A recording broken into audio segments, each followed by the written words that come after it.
आपने ओशो को समझने की कोशिश की अपनी पीएलआर के थ्रू? देखिए क्या पीएलआर के थ्रू, हाँ नहीं, देखिए ओशो के बारे में ओशो ने क्योंकि अभी बहुत ही जन्म अलग सोल थी वो। ओशो ने अभी जन्म नहीं लिया, ऐसा अच्छा। ओशो के बारे में मैंने पूछा। ओके। हाँ, ओशो ने अभी जन्म नहीं लिया कहीं पर भी अभी तक। हाँ, और क्या, क्योंकि मैंने पूछा उनके बारे में, मैं पूछता रहता हूँ अक्सर कि जैसे महात्मा गांधी के बारे में पूछता रहता हूँ, ऐसे बोला ना। बिल्कुल। तो ऐसे, लेकिन अभी तक उन्होंने जन्म नहीं लिया है। और वो तो उनके ऑलरेडी जो है 4 जन्मों के बारे में उनके भाई जो स्वामी ओशो शैलेंद्र जी हैं, उन्होंने भी इसके बारे में वर्णन तो किया हुआ ही है यूट्यूब के ऊपर। तो बस उनके वो उनकी भी अधूरी साधनाओं के कारण ही तो वो इस जन्म में जो है उन्होंने उस चीज़ की पूर्ति की, आके समझो वो पूर्णता आके इस जन्म में आई उनकी, समझो इस जन्म में इस तरह से। और ओशो का तो खैर देखिए क्या होता है कि अभी मैं यहाँ पे एक बात बहुत इम्पोर्टेंट बताना चाहूँगा। बचपन में जब मैं 12-13 साल का था, उस समय ओशो टाइम्स के नाम से एक मैगज़ीन आती थी और बेंगलोर में रहता था बचपन में मैं। तो वहाँ पर एक स्टॉल पे देखी मैंने, ठीक है, इतनी सारी किताबें, इतनी सारी मैगज़ीन वहाँ पे पड़ी हुई थी, लेकिन मैंने वो ओशो टाइम्स को देखकर ही उठाया मैंने। और एक बार ओशो टाइम्स पढ़ी और उनके विचार जाने, मैं वो परमानेंट उसका कस्टमर बन गया। मैंने कहा ओशो को ही सुनना है बस, ऐसे।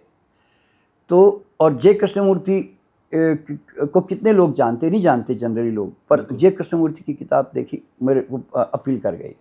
तो मैं क्या जानता हूँ, मतलब मानता हूँ, मालूम है, चूँकि मैं उस स्पिरिचुअल फील्ड को मैं कुछ जन्मों से ऑलरेडी भुगतते हुए देखते हुए आ रहा हूँ, मैं उसमें जी के आ रहा हूँ जी। इसीलिए मेरे परिवार में किसी को भी ओशो में इंटरेस्ट नहीं था, क्योंकि ब्राह्मण परिवार था जी, तो बिल्कुल। किसी को भी इंटरेस्ट नहीं था। मैं मैगजीन ला के रखता भी था तो कोई नहीं पढ़ता था मेरे सिवाय। तो और मुझे क्यों एक सेकंड में वो मुझे अपील कर गई, क्योंकि वो मेरे अंदर प्लेटफॉर्म है, एक ज़मीन थी उसकी, इसलिए वो चिंगारी मेरे अंदर आग लगा गई। ऑलरेडी वो क्रेविंग थी मेरे अंदर, इसलिए आग लगा गई मेरे अंदर। ओशो टाइम हज़ारों लोग रोज़ देखते होंगे, मतलब दुकान में आने वाले, पर वो उठाते ही नहीं है, सब लोग खरीदते भी नहीं ना। तो मतलब क्या होता है, आप वही करोगे जो आपके पूर्व जन्म के आप संस्कार लेकर आ चुके होते हो, उस तरह से। अभी देखिए, मैं पिछले जन्म में, चूँकि मैं एक सात्विक जीवन जी के आ रहा होता हूँ, मैं जब कॉलेज में था ना, तो मेरे दोस्तों ने बहुत कोशिश की कि मैं सिगरेट पीऊँ, मैं भी बियर पीऊँ, ने शराब पीऊँ, ने सब, क्योंकि दोस्त लोग ऐसे मौज मस्ती करते थे हमारे।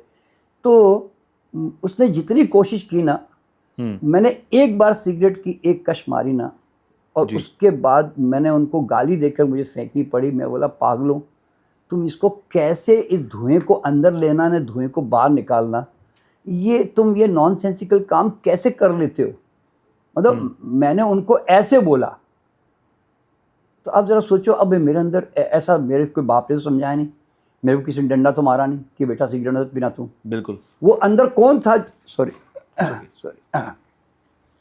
तो समझने की बात क्या है, सॉरी, हाँ, तो समझने की बात क्या है, वो ऐसी क्या चीज़ थी जिसने मुझे रोक दिया भाई? शराब पीने की बड़ी कोशिश की, बियर पी लो, तो बियर के वो एक नाक के पास जाते ही मेरे अंदर से बदबू, एकदम मेरे को अंदर से घिन आ गई। मैंने कहा, यार इतनी बदबूदार चीज़ कैसे पी लेते हो यार तुम लोग? तो अब ये चीज़ वो लोग नाच नाच के पी रहे हैं, मज़े ले रहे हैं, और मैं नहीं ले पा रहा हूँ मज़ा। तो मतलब क्या होता है कि अगर ये चीज़ें मैं जब देखता हूँ ना, तो वो उनकी आत्मा, सोल जो है अभी इन चीज़ों से उठी नहीं है, इसलिए वो भोग का आनंद ले रहे हैं। और आप क्योंकि सैचुरेट हो चुके हैं, मैं पिछले जन्म से थोड़ा उठा हुआ आया हूँ थोड़ा सा, तो उसके कारण मुझे उसमें इंटरेस्ट नहीं आया। और आज मैं फलाहार पे भी रह रहा हूँ, तो मैं ऐसे नहीं रह रहा हूँ। आज इतने खान पान के इतने सारे चारों तरफ जो चीज़ें बिखरी हुई है, मैं उसके बावजूद भी इतना, मतलब, और ऐसा नहीं कि कंट्रोल करके दबा के ऐसा जी रहा हूँ, ऐसा नहीं है। I love to live on fruits, I love to live. मैं फल के अंदर साक्षात भगवान को देखता हूँ, समझ लो, ऐसा मुझे अच्छा लगता है। तो इसका कारण क्या है, ये एटीट्यूड मेरे पास कहाँ से आया? दूसरा आदमी तो नहीं देखता ऐसे फलों को, बिल्कुल, समझे ना? तो वो मेरे अंदर पूर्व जन्म का जो मेरा कर्म था, जो मैंने कमाए इस जन्म में, वो आज मेरे काम आ रहे हैं, समझ लें। तो हमेशा ध्यान रखना, आप हमेशा अपने आप को एक्सप्रेस कर रहे होते हो जो आपने अर्न किया आज तक। आपका अपना कुछ नहीं है। अगर मैं खुद नहीं जानता, कहते हैं कि पत्ता भी ईश्वर की मर्जी से हिलता है, यानी कि आपकी लाइफ में जो कुछ भी हो रहा है, आप कर ही नहीं रहे हो। आप हैपनिंग, इट इज हैपनिंग, क्योंकि मुझे क्या मालूम है, मतलब आपकी वो ओशो टाइम्स उठाना वो आपने नहीं उठाई, वो डेस्टिनी ने आपसे उठवाई थी। हाँ, वो क्योंकि मेरे संस्कार थे इसलिए उठवाई उसने। मतलब मैं हमेशा उन चीज़ों की तरफ जाता रहा जो चीज़ें मुझे 50 चीज़ें थी, लेकिन मैं उस तरफ तो नहीं गया, मान लो ऐसे। तो इस तरह से क्या होता है, और जबकि मेरे ही घर में मेरे चचेरे भाई, मेरे सारे ब्रदर्स, एक सारे के सारे बहुत लोग, मतलब नॉर्मल खाना पीना में उलझे रहना, ब्राह्मण लोग जो होते हैं, भाई कहीं ब्राह्मण भोजन मिल जाए कहीं, ऐसे बोलते हैं ना, इस तरह के लोग थे हमारे। तो इस तरह से होता था। तो इसलिए क्या होता है कि आज आप जीवन में उसी तरफ आकर्षित होंगे जो आप पिछले जन्म से कमा के लाए हो, चाहे वो आर्ट कमा के लाए हो, कि आप स्पिरिचुअल आध्यात्मिक साधना कमा के लाए हो, तो वो आपकी आगे बढ़ेगी। क्योंकि भगवान बुद्ध भी बुद्ध बने तो ऐसे नहीं बने, उन्होंने भी कई जन्मों से साधनाएं की, तब जाकर वो बुद्ध बने, मतलब ऐसे। तो हर एक बड़े किसी भी व्यक्ति की जो ऊंचाई आप देखते हो ना, तो वो छोटी छोटी पहाड़ियां पहले चढ़ चुका होता है। सर, आपने ब्राह्मण परिवार में जन्म लेकर अपब्रिंगिंग आपकी ब्राह्मण परिवार में हुई, जहां पर देवताओं का, भगवान का, परमपिता परमेश्वर का कॉन्सेप्ट है। आपकी एक जो सोच है वो एक लॉजिकल सोच है। जैसे स्वर्ग नरक पर आपने बहुत एक लॉजिकल तरीके से लोगों को समझाया कि स्वर्ग नरक क्या है, ये कौन सी स्टेट है। मैं भी एक ब्राह्मण परिवार से आता हूँ, जहां पर मतलब बहुत ही कोर तरीके से हम लोग ब्राह्मण परिवार से, जहां पर शिवलोक भगवान शिव, विष्णु लोक क्षीर सागर में भगवान विष्णु शैया पर, शेषनाग पर विश्राम कर रहे हैं, माता लक्ष्मी उनके चरणों में बैठी हैं, ब्रह्मा जी उनके नाभि से जो कमल निकला उसके ऊपर हैं, और ऐसे बहुत सारे देवी देवताओं के कॉन्सेप्ट्स हैं। क्या ये सब है, या ये भी एक स्टेट है, एक एनर्जी फील्ड है? नहीं है। देखिए, सच्ची बात तो क्या मालूम है कि आज आप अगर देखोगे, दो चीज़ें धरती पर चल रही है इस वक्त। एक है सनातन सत्य, सनातन धर्म जी, जिसको हिंदू लोग तो सनातन धर्म कहते हैं, और वो वास्तव में जब हिंदू वर्ड आ जाता है ना, जब हिंदू जी रहा होता है कुछ रिचुअल्स और कुछ अपने बिलीफ के साथ, तो वो संप्रदाय माना जाएगा, क्योंकि उसका अपना दर्शन है, एक सिस्टम है, वो एक सिस्टम है, उनका अपना दर्शन है, ठीक है ना। मुसलमानों का अपना दर्शन है, क्रिश्चियन का अपना दर्शन है, जुडाइज जो है यहूदियों का अपना है, ठीक है ना, ऐसे। और आपने देखा होगा कि किसी का भी सिमिलर नहीं है, हर एक का बड़ा बड़ा डिफरेंट है, थोड़ा बहुत मिलता जुलता है, मान लो ऐसे, बिल्कुल, ठीक है ना। अच्छा, अब यहाँ पे देखिए, मेरी जो अपनी अभी तक जो स्टडी है ना, जो मैं करता रहा हूँ, और मैं इस फील्ड में आया इसीलिए कि मेरा बचपन से दिमाग में एक प्रश्न था कि कौन है भगवान यार, किधर है, स्वर्ग नरक क्या है, मोक्ष क्या होता है, और क्यों ध्यान करें, आज हम पैदा हुए तो भगवान ऊपर ही क्यों है, हमें क्यों बार बार ध्यान करने के लिए कहा जाता है, हम आध्यात्मिक क्यों बने भाई, हमें ऐसा क्या मिल जाएगा उससे, और ये मोक्ष मुक्ति क्या होती है, मतलब इस तरह की चीज़ें, और ये देवी देवता इतने सारे क्यों हैं भारत के अंदर, ऐसे इस तरह के। तो ये सब खोज करते करते फील्ड में आया मैं। तो पहली बात मैंने क्या देखी कि आज से 5000 साल पहले अगर हम जाते हैं मनुष्य के इतिहास में, तो मुश्किल से अभी 5000 साल बता रहा हूँ मैं आपको, ठीक है। 5000 साल के पहले देखिए 70,000 साल से तो समझो मनुष्य की यात्रा शुरुआत हुई धरती पर, प्रकार से, ठीक है। और अभी 10,000 साल पहले तो हमने खेती की शुरुआत की, समझ भी नहीं थी, जंगलों में मांसाहारी जो हमें सभ्यताएं मिली। अच्छा, तो अब देखो सवाल क्या होता है कि तो अब ये सारी जो सभ्यताएं हैं, ये सब एक, आप देखोगे कि किसी भी कोई रिलीजन या धर्म जैसा वर्ड नहीं था एक्चुअल में। देखिए, अगर आप देखोगे ये जितने भी हम धर्म की जो बात करते हैं, तो सबसे पुराना धर्म तो यहूदी धर्म जो है इब्राहिम के जो कहा जाता, 4000 साल पहले की बात मानी जाती है, जो इतिहासकार बोलते हैं, मुझे तो पता नहीं है, ठीक है। और उसके बाद में आता है 2600 साल पहले का जैन धर्म आता है, 2600 साल पहले। 2500 साल पहले आया बौद्ध धर्म, और अभी 1400 साल पहले आया इस्लामिक धर्म, ठीक है ना, इस तरह से। 2000 साल पहले और 500 साल पहले आया समझो सिख धर्म आया, इस तरह से।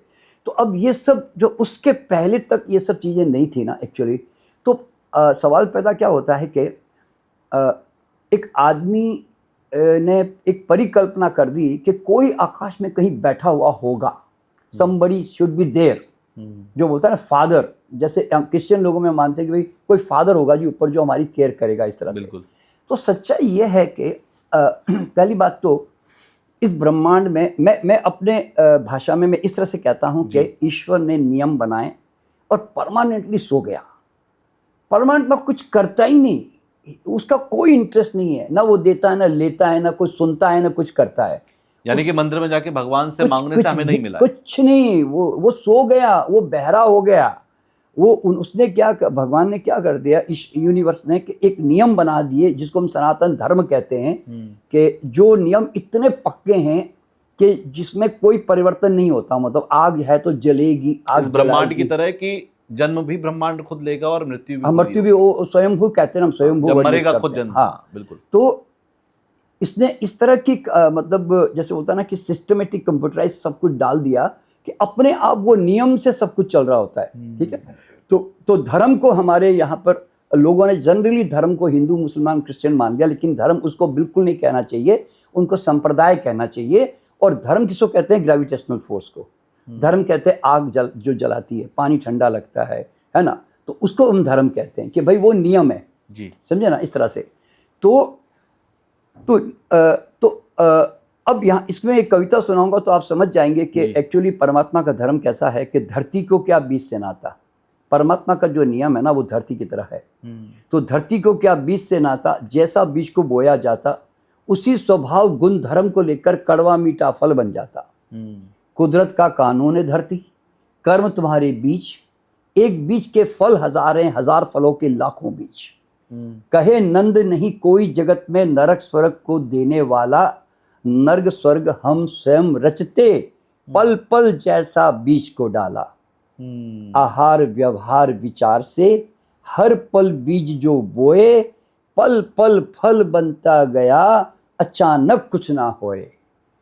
कहे नंद जागे रहो, सचेत रहो हर पल, इस पल बोया बीज ही फल लाएगा कल। क्या बात है, इसको समझ लो तो सब समझ लिया बस। तो राम नाम से तरे न पत्थर, घीना नीचे जाए, कुदरत के कानून में राम न आड़े आए। तभी भगवान कृष्ण ने गीता में कहा कि मैं चाहूं तो पल भर में युद्ध खत्म कर सकता हूं, लेकिन मैं करूंगा नहीं, क्योंकि यही नियति मैंने बनाई। कारण तो देखो क्या होता है कि तो अल्टीमेटली हमें समझना क्या मालूम है कि ईश्वर जो वर्ड है ना जी, वो आदमी ने अपनी सहूलियत के लिए एक एंटिटी, एक रूप दिया, उसको आकार दिया, जबकि ईश्वर कोई आकार के योग्य तो है नहीं।